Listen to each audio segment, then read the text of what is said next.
Hi guys, my name is Nayan. Guys, আজকে তোমাদেরকে দেখাবো আমাদের কবিতর বাচ্চাগুলো। এবার আমাদের কবিতর বাচ্চা কতগুলো হয়েছে তো সবকিছু দেখাবো। তোমরা ফার্স্টে দেখতে পাচ্ছো একজোর বাচ্চা। তোমরা গুনে রাখবে কয় জোর বাচ্চা ফুটছে, তোমাদেরকে দেখাবো। তোমরা প্রথমে দেখছো একজোর বাচ্চা। তোমাদেরকে বাচ্চা দেখাতে আমার মাথার উপর আর একজোর কবিতর, তো এরও আঁকি দিবে। তো দেখতে পাচ্ছো আমাকে মাথায় ঠোকর দিচ্ছে, সেজন্য তোমাদেরকে দেখাচ্ছি। তো এটার নাম হচ্ছে ডুবাস কবিতর। পাড়াটাই যে দেখতে পাচ্ছ পিছন দিকে আছে, বাড়িটার সামনে। ওটাও আঁকি দেওয়ার জন্য এখানে প্রস্তুত নিচ্ছে। আমার মাথার উপরে আমাকে ঠোকর মারিচ্ছে, কেননা মাথাটা ওর কাছে গেছে, সেজন্য আমাকে ঠোকর মারিচ্ছে।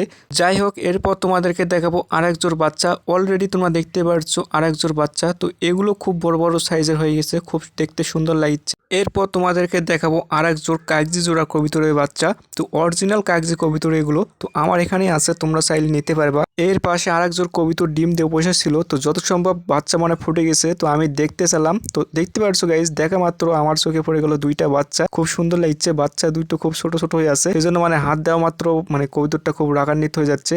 তো আমাকে দেখাতে দিচ্ছে না। এই যে গাইস, খুব সুন্দরভাবে দেখা যাচ্ছে।